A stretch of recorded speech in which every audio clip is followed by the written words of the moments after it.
Legendary West Indies fast bowler Andy Roberts blasts director of cricket for the West Indies, Jimmy Adams, as virtually incompetent. Hello everyone, this is the Cricket Forum, your place for the latest news, views, rumors, and gossips in the world of cricket. Please slash a like on the video, share, and click on that subscribe button in the bottom right hand corner. Welcome to the show.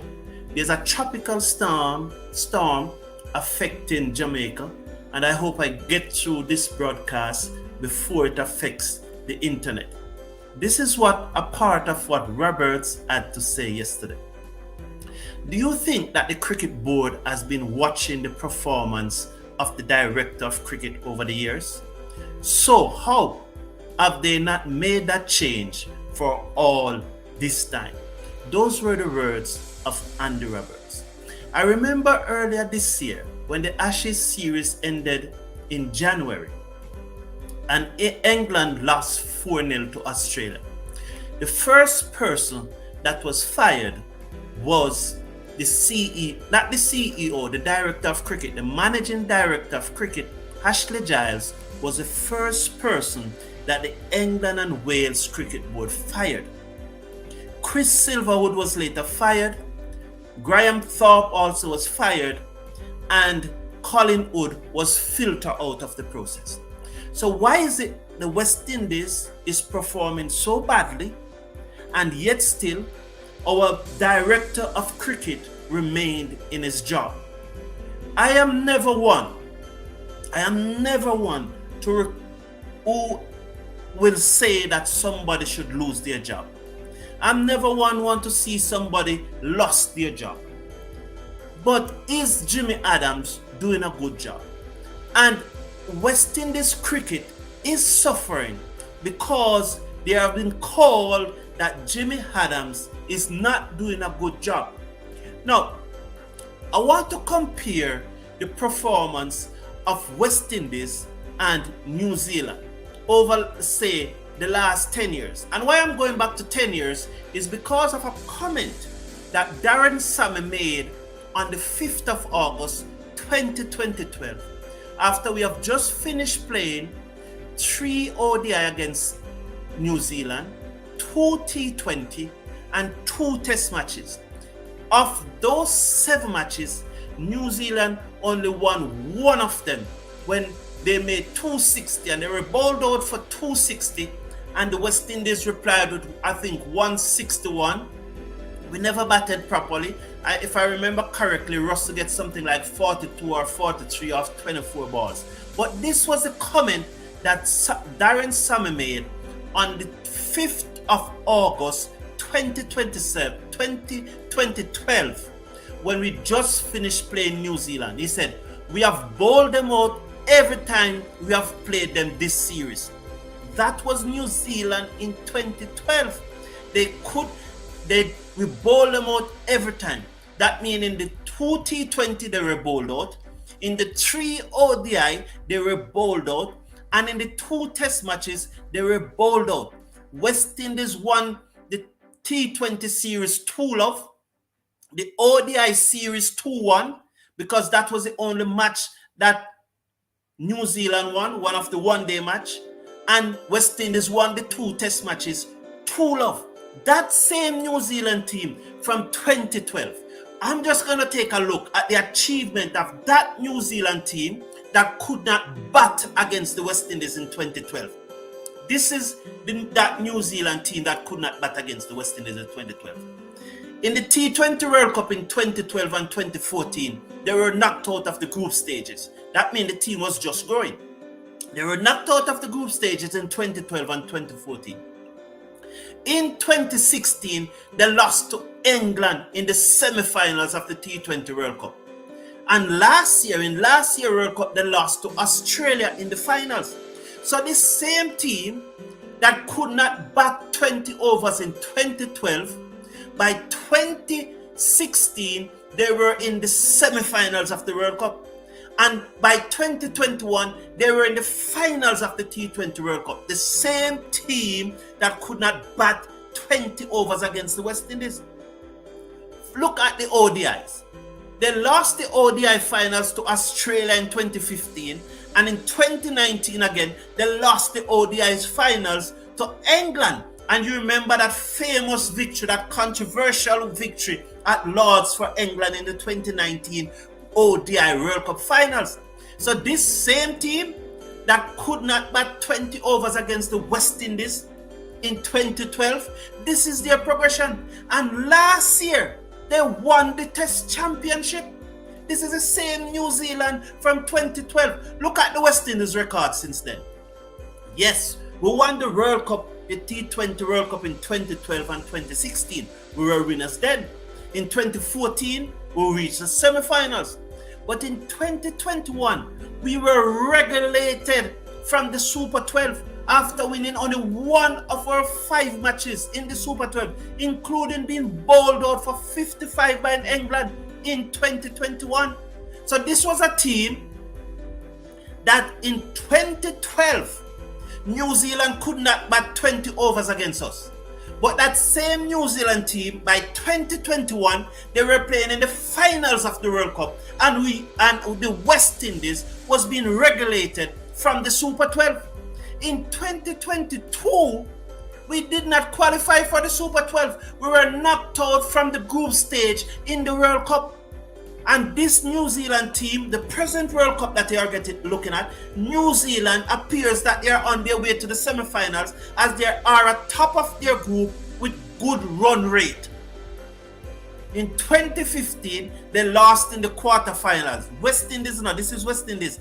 This same West Indies team that New Zealand could not bat 20 overs against in 2012 lost to New Zealand in the quarterfinals of the ODI World Cup in 2015.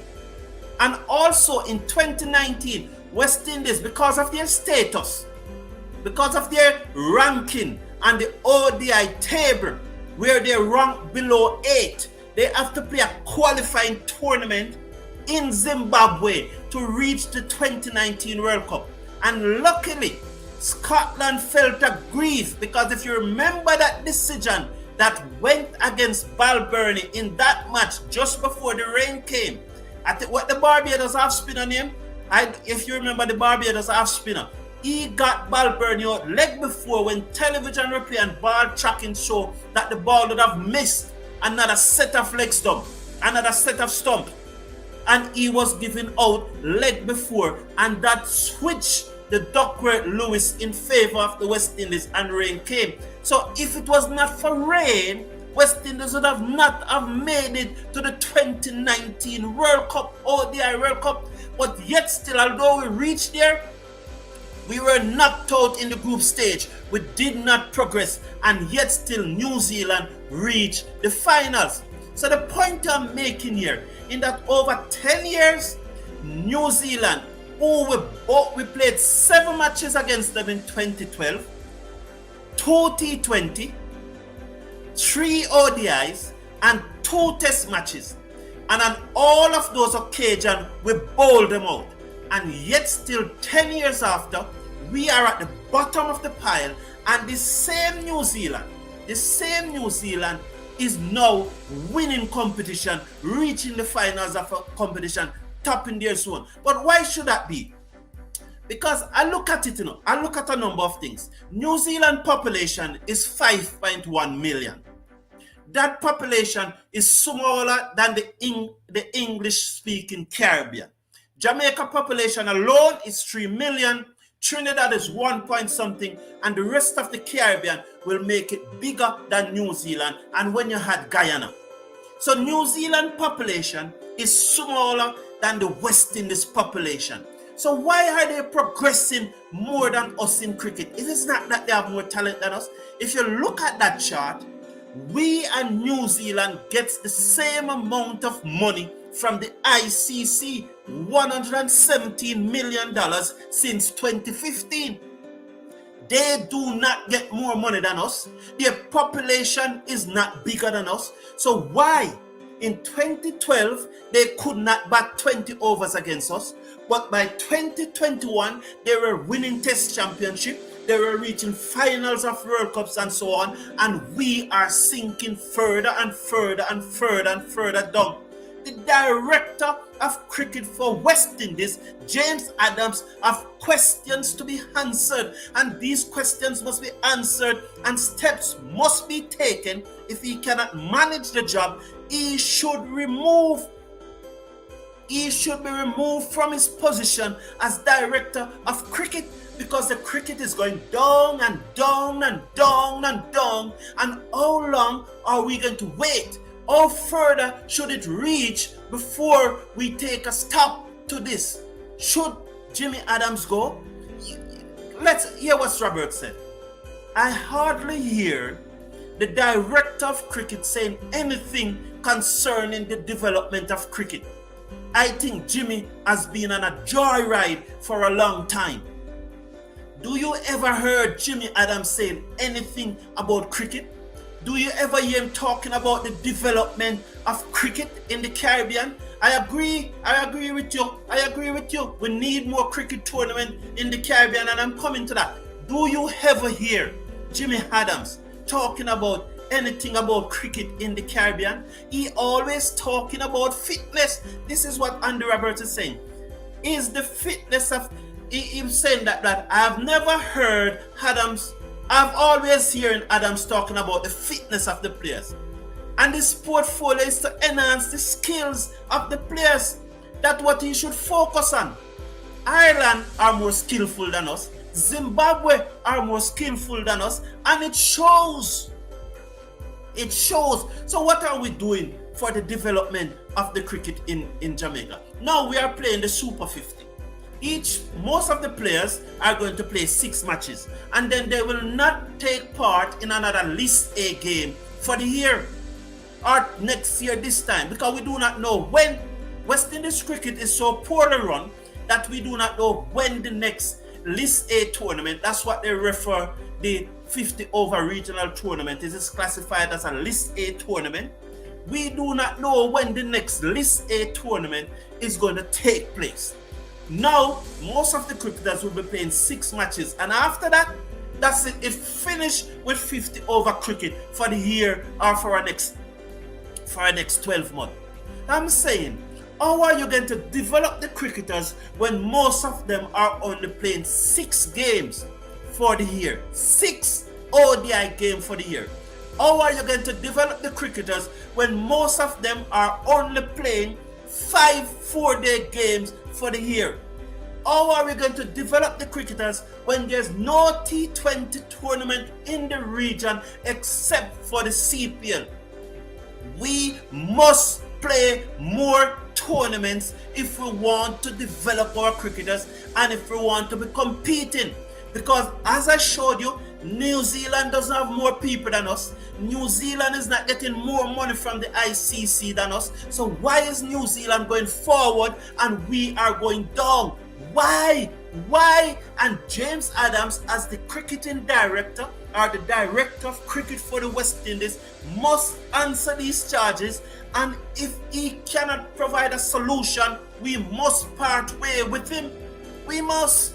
As I said, I'm not one to call for the job of an individual, but if James Adams or Jimmy Adams cannot provide the solution and stop West Indies cricket from going down and down and down, we must find a solution to it.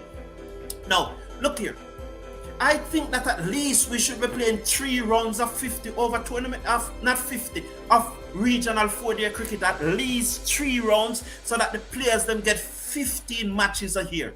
We should be playing at least 2 rounds of the ODI tournament that we are playing now. So this tournament and another 6 months, we should have another ODI tournament, and we should have a T20 competition where all the teams should involve in it, and all the teams should play at least 6 matches per round. So they go to Trinidad and every team plays 6 matches. They go to Jamaica, every team plays 6 matches, and it continues like that. And that is just my opinion, and I'm not saying this is law or rules or that's how it should go, but we need solution to the problem. Look now, If I go down to Sabina Park today, or you go down to Queen's Park Oval, or you go to the Providence Stadium or Border Oval in Guyana, or wherever you may be, would you see the West Indies contracted player or the Jamaica contracted players training? Will they be there training? Well, they are away playing Super 50. But when they return from the Super 50, these players who are getting $1,532 per month, US dollars minimum, some are getting more than that. Some are getting more than that. That's the minimum figures I give you. If you, after the Super 50, if you should go down to Sabina Park, will they be there training? If you go down to the Providence Stadium in Guyana, will they be there training? If you go to the Antigua Recreation Ground in Guyana, will they be there training? So what are they getting money for? What are they getting money for? Are they training? What are the standards? What are the standards? What are the standards that are set? West Indies cricket will not get better until standards are set. The board, led by Skerritt, or whosoever the president is, must set standards and must set key performance indicator for the CEO.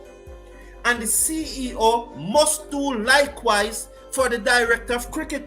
And the director of cricket must do likewise for the regional body and the coaches at the regional body and for the West Indies cricket coach. There must be standard and there must be guidelines set. And when these guidelines are not met, when these standards are not met, there must be sanctions. And let me give an idea. And I'm just giving this idea. You have a pace bowler that come into the West Indies team. And you set up and say, all right, we're going to ask you to hit an hard length today.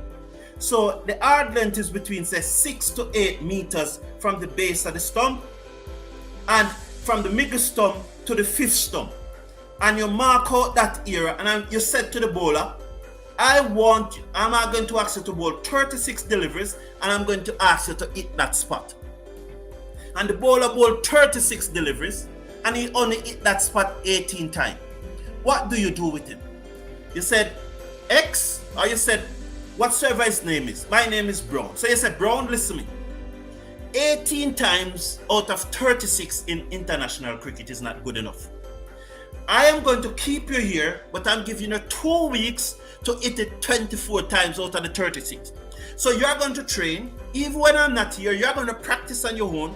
Because when you come back, I expect you to hit it 24 times out of the 36. But he comes back and he only hit the spot 23 times and not 24 out of the 36. It can't be business as usual. You're going to say, Brown, listen to me. The standard in international cricket is 33 out of 36. It's 33 out of 36. So listen to me now. You see, I'm going to take away half of your retainer or quarter of your retainer until you start hit the spot 30 times out of the 36. And so it must be Brown now who should go away and practice to know to come and hit that hard length 30 times out of the 36. And when the player complain, the director of cricket must back the coach. And the CEO must back the director of cricket. So the player knows that he's not performing at the standard that we expect. And I don't even know if what I said makes sense, but you will get the general picture that I'm saying. There must be standard. You cannot be paying these guys millions of dollars per month and there's no standard. How many laps are they running per day? How many balls are they hitting per day? How many catches are they taking per day? All these things. How many times are they running between the wickets per day? What are the standards that Jimmy Adams have set for these cricketers? Please, thank you for tuning in. Slash a like on the video, share and subscribe. But if Jimmy Adams does not set standard for the West Indies Cricket Board, it's time for him to go also. Just like Ashley Giles went after the Ashes series, just like Root and Silverwood went after the Ashes series, although Root was given another match, another series against the West Indies to try and rectify it. So is it that if we lose matches, if we lose in big competition and the cricket continues to go down and down, Adams must go too. Other people should go too. And just look at it. What will happen to Aaron Finch and McDonald if Australia don't win the World Cup? You think they will still have their job?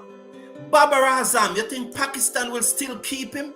You think the coach of Pakistan will still be there if they lose the World Cup? Tell me, do you think Kane Williamson will still be New Zealand captain if they lose the World Cup? Will Themba Bavuma still be South Africa captain if they lose the World Cup? I don't think so. And we have been knocked out, we have been regulated from the zone stage of the World Cup, and we still not acting. The only person who have gone is Simmons. Thank you for tuning in. Please slash a like on the video, share this video please, and subscribe, because we need to get the community up to 1,500 by the end of the day. Please slash a like on the video, share and subscribe. Thank you for tuning in everyone, and God bless you and stay safe.